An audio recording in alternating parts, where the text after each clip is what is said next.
আরেক মন্ত্রী প্রবর সুধাংশু দাস, তার কথা শুনেছেন।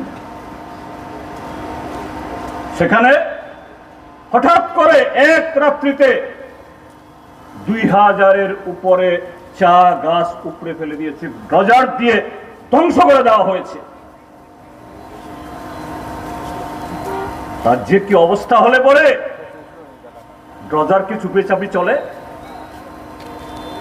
ড্রজার বা জেপিসি বিশাল ইঞ্জিন, 2 মাইল 3 মাইল 4 মাইল দূর থেকে এগুলো শব্দ শোনা যায়। 2000-এর উপরে চা গাছ উপড়ে ফেলা হলো, ধ্বংস করা হলো। সেখানকার কোনো পাবলিক খবর পায়নি, বাগানের ম্যানেজার জানে না, শ্রমিকরা টের পায়নি, হতে পারে। কিন্তু রাজ্যে যে আইন শৃঙ্খলা নেই, সন্ত্রাসের পরিবেশ,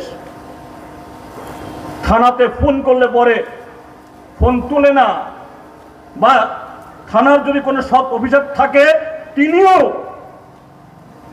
অ্যাকশন নিতে গেলে পরে 10 বার ভাবতে হয় এরপরে তার তারা থাকবে কিনা।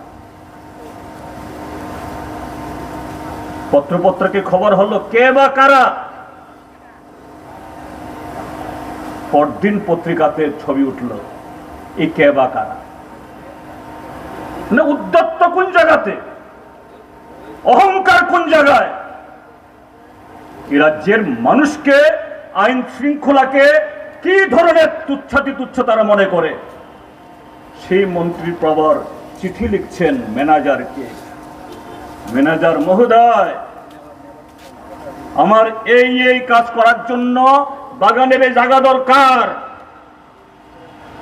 তারপর লেখছেন নিচে মিনিস্টার অফ 5140 রায়, তিনি minister of government of Tripura না, তিনি মিনিস্টার অফ 5140 রায়।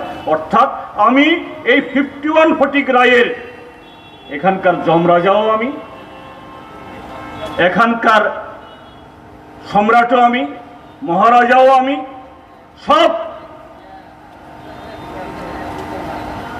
এটা ন্যূনতম আইন মানবে না? সংবিধানের নামে শপথ নিয়ে তারা আজকে শ্রমিকের